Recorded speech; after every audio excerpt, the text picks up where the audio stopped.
खेती में क्या बात है खास, किन बातों का रखे ख्याल, कैसे बरकरार रखे उसकी मिठास।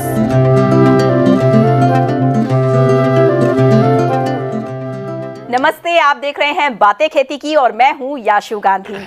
और आज हम बात करेंगे फलों के राजा की। जी हां, आप बिल्कुल ठीक समझ रहे हैं, हम बात करेंगे आम की।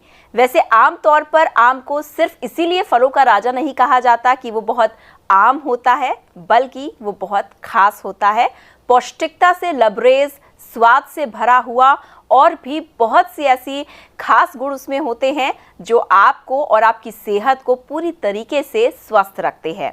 सारे गुणों के बारे में हम आपको अपने कार्यक्रम के बीच बीच में बताते रहेंगे, लेकिन फिलहाल शुरू करते हैं इसकी खेती से जुड़ी हुई बातों को। और विस्तार से चर्चा के लिए हमारे साथ स्टूडियो में हैं डॉक्टर अवधेश शुक्ला जी। डॉक्टर साहब, आपका बहुत बहुत स्वागत है। धन्यवाद।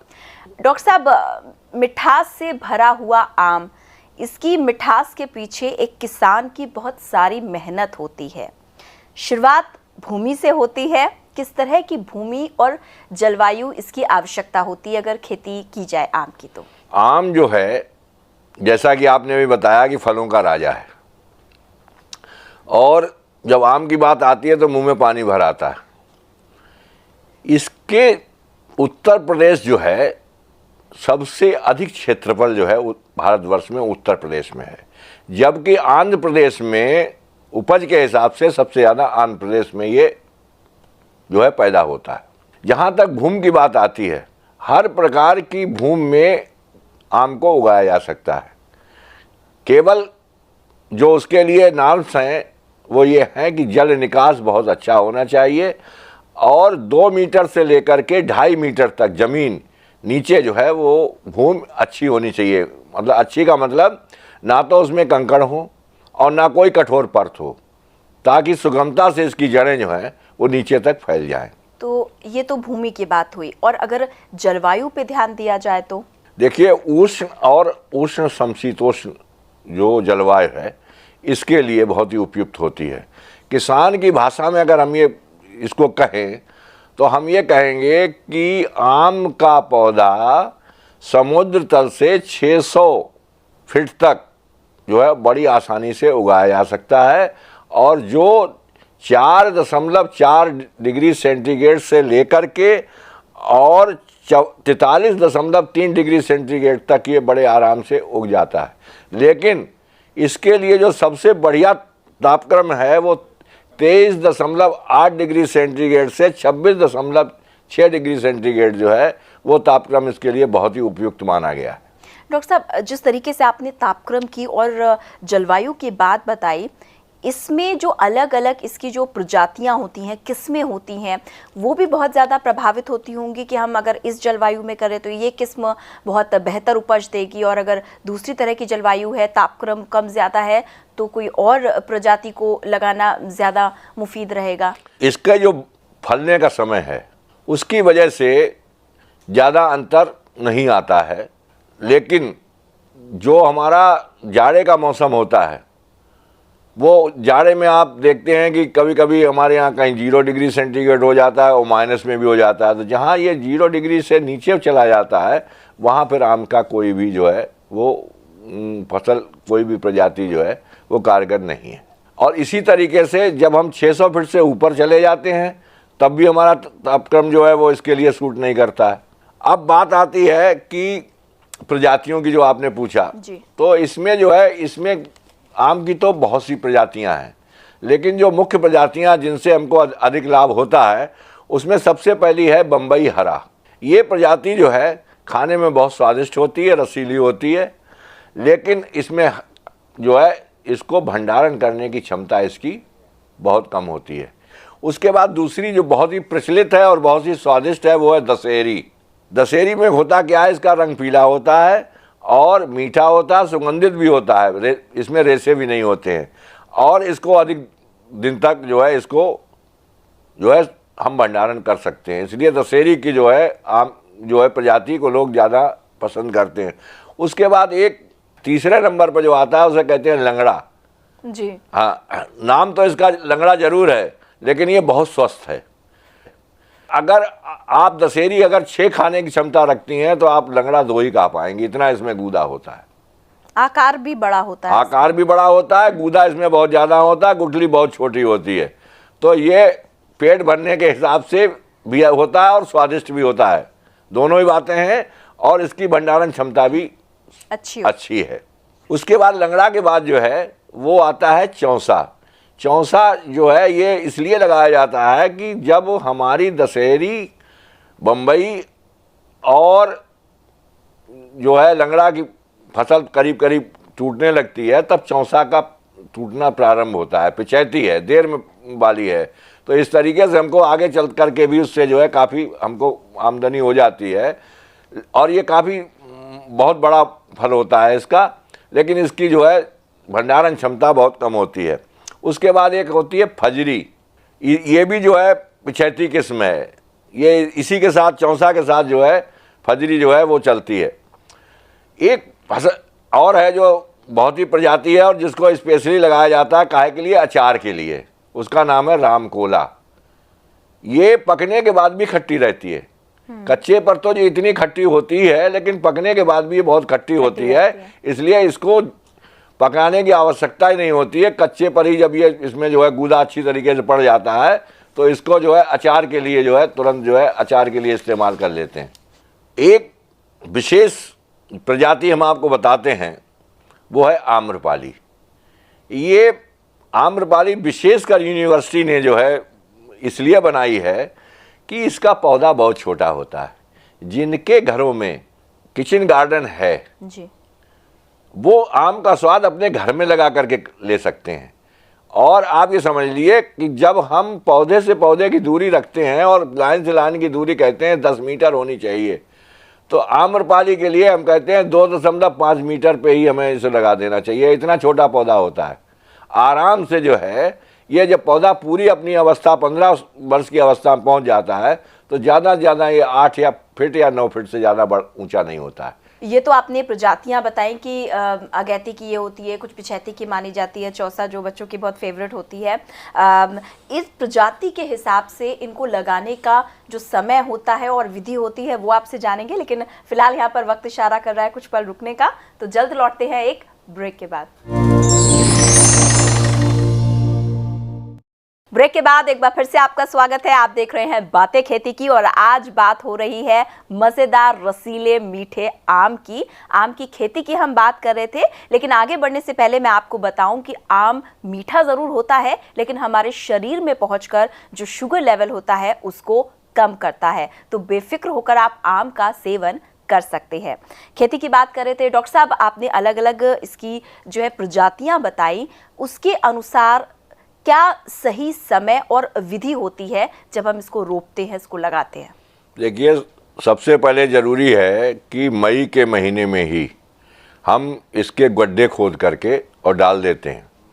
तो पौधे से पौधे की दूरी और लाइन से लाइन की दूरी 10 मीटर लाइन से लाइन और पौधे से पौधा 10 मीटर के निशान लगा करके, और 1 बाई 1 यानी लंबाई गुणा चौड़ाई गुणा ऊंचाई 1 मीटर का जो है वो गड्ढा खोद करके और मिट्टी निकाल के बाहर डाल देते हैं।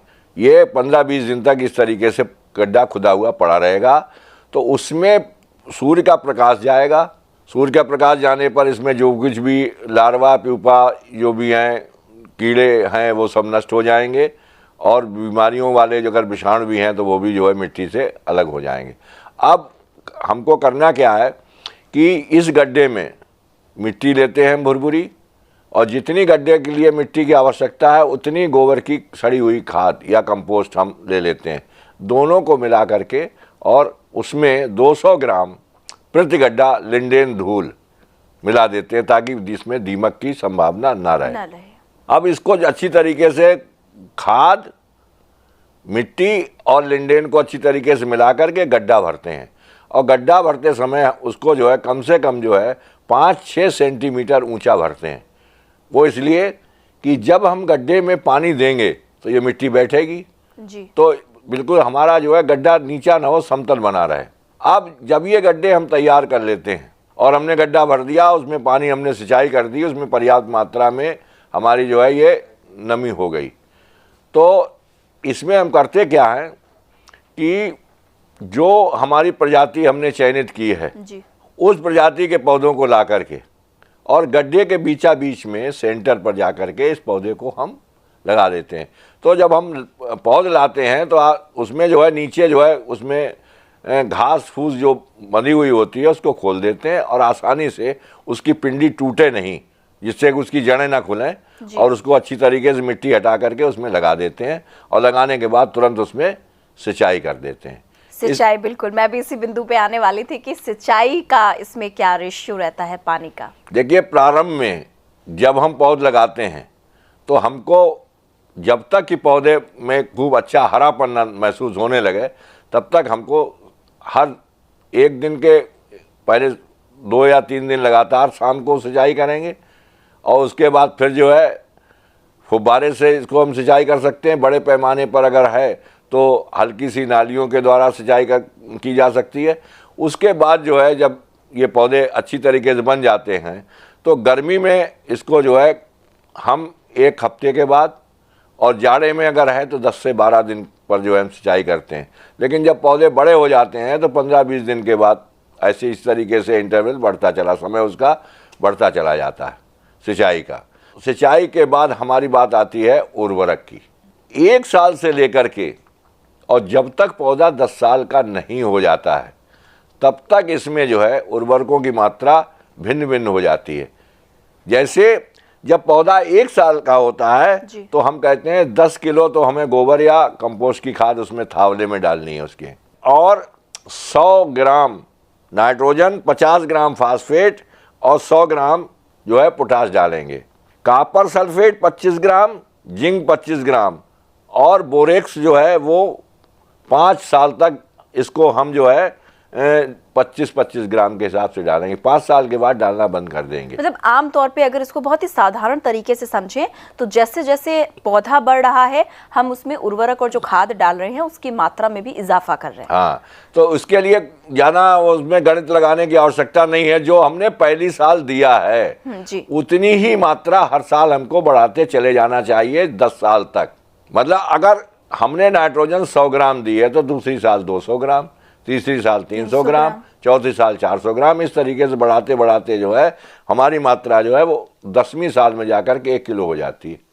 तो इस तरीके से, लेकिन ये 10 साल तक तो देंगे, लेकिन बोरेक्स हम 5 ही साल तक देंगे। 5 साल के बाद बोरेक्स का देना बंद कर देंगे। कोई खास वजह होती है इसकी? देखिए, अधिक मात्रा बोरेक्स जो है वो टॉक्सिसिटी को बढ़ाती है, लेकिन शुरू में जो हम बोरेक्स इसलिए देते हैं कि बोरेक्स के ना देने से जो इसमें आगे चल के मैं बताऊंगा कि जो बीमारी एक लगती है ब्लैक टिप ऑफ मैंगो जी, वो बोरेक्स की वजह से लगती है, बोरेक्स की कमी की वजह से। इसलिए 5 साल तक पहले से ही मिट्टी में उसकी उर्वरता में कोई कमी ना आए, उसकी मिट्टी की जांच कराने के बाद भी बोरेक्स की कमी ना निकले, इसलिए पहले से ही हम बोरेक्स डाल करके मिट्टी के उर्वरा स्तर को बढ़ा देते हैं। जी बिल्कुल डॉक्टर साहब, ये तो आपने उर्वरक और खाद की बात की। रोग और कीट का बिंदु हमारा रह जाता है, वो मैं आपसे जानूंगी, लेकिन फिलहाल यहाँ पर रुकेंगे एक छोटे से ब्रेक के लिए। और ब्रेक में जाने से पहले इतना ज़रूर आपसे कहूँगी कि जब भी आपके बच्चे बहुत ज़्यादा आम खाएं तो आप कहते हैं कि ज़्यादा मत खाओ, दाने निकल आएंगे। उसकी वजह क्या होती है साइंटिफिक तौर पर, वो हम डॉक्टर साहब आपसे जानेंगे। तब तक आप आम का मज़ा लीजिए। विटामिन ए और विटामिन सी का भरपूर जो है वो आम खजाना होता है, आप इसका मज़ा लीजिए। हम लौटते हैं ब्रेक के बाद। ब्रेक के बाद एक बार फिर से आपका स्वागत है। और ब्रेक में जाने से पहले डॉक्टर साहब हम बात कर रहे थे उर्वरक और खाद से जुड़ी हुई। ये तो इन सारी अवस्थाओं के बाद रोग और कीट बहुत अहम बिंदु होता है, क्योंकि मीठा मीठा आम है, जहाँ मिठास है वहाँ कीड़े हैं। तो कैसे इस फसल को कौन कौन से कीट लगते हैं और कैसे इसका बचाव होता है?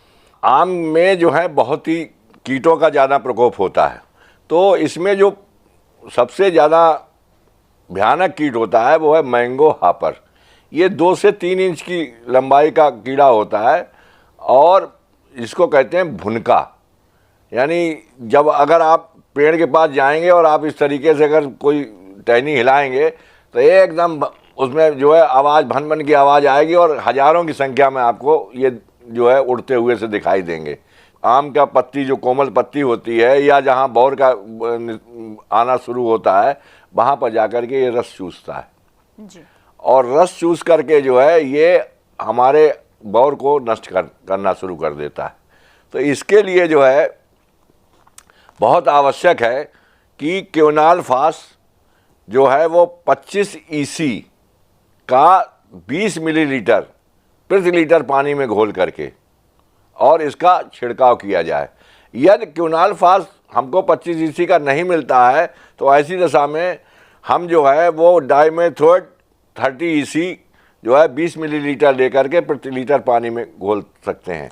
उसके बाद एक दवा और भी है जिसकी मात्रा बहुत कम ली जाती है, वो है मोनोक्रोटोफास 40 EC 1.5 मिलीलीटर लेकर के और उसको जो है प्रति लीटर पानी में घोल करके और इसका हम छिड़काव करते हैं।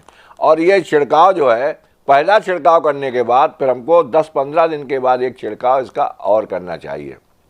दूसरा एक भयंकर कीड़ा है जिसका जीवन चक्र पूरा आम पर ही निर्भर करता है, वो है आम की कड़ी कीट कहते हैं गांव में, और वैसे जो है इसको कहते हैं मैंगो मिलीबग बग। कड़ी कीट इसलिए कहते हैं कि ये सफ़ेद रंग का कीड़ा होता है और इसकी जो पीठ होती है वो जो है गोल होती है। ये मई के दिनों में पेड़ पर से उतरती है और उतरने के बाद जब नीचे आती है पेड़ के नीचे तो पेड़ के चारों तरफ 1.5 सेंटीमीटर नीचे जो है ये अपने अंडे वहाँ दे देती है। और अंडे देने के बाद इसके जो अंडे जो है इसमें से जो है बच्चे निकलते हैं, वो फिर जनवरी-फरवरी में पेड़ पर चढ़ना शुरू कर देते हैं। अच्छा। और चढ़ कर के ये कहाँ पहुँचते हैं, जहाँ से हमारा बौर निकलना है, और वहाँ पर जाकर के जहाँ पर से हमारा आम बनना है, आम का फार्मेशन होना है, वहाँ पर जाकर के ये रस को चूसना शुरू कर देता है। और उससे होता क्या है कि जो जैसे ही आम बना छोटा सा आम, अब वो गिर जाता है। और इसके साथ ही साथ जब ये भयंकर रूप में लगता है तो ये फफूंदी छोड़ता है, इससे एक फफूंदी तैयार हो जाती है जिसकी वजह से आम भी सब काला हो जाता है, बौर जो है काला हो जाता है और आम भी उसमें जो है बहुत कम लगते हैं। तो इसके भी निवारण के लिए जो है मिथाइल ओडोमिटान जो है वो 25 EC का जो है 20 मिलीलीटर लेकर के और प्रति लीटर पानी में घोल करके इसका हम छिड़काव करें तो उससे जो है हम इसकी सुरक्षा कर सकते हैं। अगर मिथाइल ओडोमिटान नहीं मिलती है तो ऐसी दशा में जो है वो हम क्विनाल्फास जो है वो 25 EC का 20 मिलीलीटर लेकर के प्रति लीटर पानी में घोल करके हम छिड़काव करेंगे। उसके बाद जो हमारा और कीट जो है उसमें से सबसे बड़ा कीट जो है वो तना छेदक है, स्टेम बोरर, जो पूरे पेड़ को ही धीरे धीरे नष्ट करने की उसमें होता है। करता क्या है ये कि तने में धीरे धीरे जो है छेद करता है और भीतर जा कर के जो है उसकी जो है भीतर की छाल को, जो मुलायम छाल है, उसको ये खाता रहता है। अब इसके लिए करना क्या है, गीली मिट्टी लें और गीली मिट्टी लेकर के सबसे पहले मोनोक्रोटोफास 0.05% का घोल बना करके और उस छेद में डालें जी। और उस छेद में डालने के बाद फिर वो जो मिट्टी हमने गीली ले रखी है तुरंत उससे जो उसको लेप दें, बंद कर दें। तो उसके भीतर जो सूड़ी होगी, तना छेदक जो होता है ये सूड़ी होती है, सफ़ेद जिसे कहते हैं गिडार, ये होती है। तो इस तरीके से ये जो है मर जाएगी। इसी तरीके से एक होता है शूट बोरर, ये अंडे से निकलकर सूढ़ियाँ जो हैं मुलायम पत्ती के मध्य सिरा में पहले घुसती हैं, पत्ती की सिरा में पहले घुसती हैं और मध्य सिरा से निकलकर जो है फिर मुलायम टहनियों में ये पहुंच जाती हैं और वहां जा कर के जो है ये अग्रभाग को खा करके इसको हानि पहुंचाती हैं। और ख़ासकर इसका प्रकोप जो है वो मार्च से लेकर के अप्रैल तक होता है। और इसके लिए जो है इंडोसल्फान 35 EC जो है 15 मिलीलीटर प्रति लीटर पानी में घोल करके अगर इसका हम छिड़काव करें तो उससे हमारा इसका जो है सूट बोरर का हमारा निदान हो जाता है। ये तो आपने रोग और कीट के बारे में बताया, मैं उपज के बारे में जानूंगी, लेकिन उससे पहले संक्षेप में एक चीज पूछना चाहते थे कि हम अक्सर ये सुनते आए हैं और कहते भी हैं कि बच्चों का बहुत प्रिय होता है आम, कि ज्यादा आम मत खाओ, दाने निकल आएंगे, फुंसी हो जाएगी। गर्मियों का फल है, आमतौर पे गर्मी में जो फल आते हैं उनकी तासीर ठंडी होती है, लेकिन आम की तासीर गर्म मानी जाती है और शायद यही एक वजह है बोला जाता है। मैं ये पूरा कनेक्शन जानना चाहूंगी संक्षेप में। देखिए, बहुत ही संक्षेप में बता दूंगा आपको कि आम को पकाने के लिए एक रसायन का इस्तेमाल किया जाता है, उसको कहते हैं कार्बाइड। और कार्बाइड जो है वो बहुत गर्म होता है, जिसकी वजह से आम की का जो तासीर तासीर जो है वो गर्म हो जाती है। गर्म हो जाती है। तो उन आमों को अगर 3 या 4 घंटे पानी में डाल दिया जाए और पानी में डालने के बाद तब बच्चों को खिलाया जाए तो बच्चों को कभी भी फुंसी नहीं तो निकलेगी। ये बहुत अच्छी टिप्स डॉक्टर साहब दे रहे हैं, ये आप बिल्कुल नोट कर सकते हैं और आगे से इसका इस्तेमाल कर सकते हैं। फिलहाल वक्त की कमी है, मैं चाहूंगी कि जल्दी से हम समेट लेते हैं इसके उपज वाला जो बिंदु है। देखिए, उसको। उपज में जो है, जो कलमी आम होता है जी, वो 5 या 6 साल में उपज देने लगता उपज देने लगता है। हालांकि पहले 5-6 साल में हम उसकी उपज को लेना पसंद नहीं करते हैं, 1 साल हम उसकी उपज को नष्ट कर देते हैं ताकि पौधा कमजोर ना हो। बीजू में 8 साल के बाद उपज होती है। जो इसकी उपज होती है वो 10 साल में जो है 300 से 500 फल लगने शुरू हो जाते हैं। लेकिन जब 15 साल का पेड़ हो जाता है, 15 वर्ष का जब हो जाता है, तो उसमें 1500 फल तक जो है हमें बड़ी आसानी से प्राप्त हो जाते हैं। इसी के साथ डॉक्टर साहब आपका बहुत बहुत शुक्रिया, आपने बहुत ही महत्वपूर्ण जानकारी हमारे किसान दोस्तों को दी। आपने मुझे स्टूडियो में आमंत्रित किया, उसके लिए मैं आपका महान आभारी। तो चलिए बढ़ते हैं आगे और हम यही दुआ करेंगे कि आप आम खाइए या आम की खेती करिए, मिठास आम की आपके जीवन में लगातार बरकरार रहे। इसी के साथ आज के अंक में इतना ही। याशु को दीजिए इजाजत और देखते रहिए ग्रीन टीवी। नमस्ते।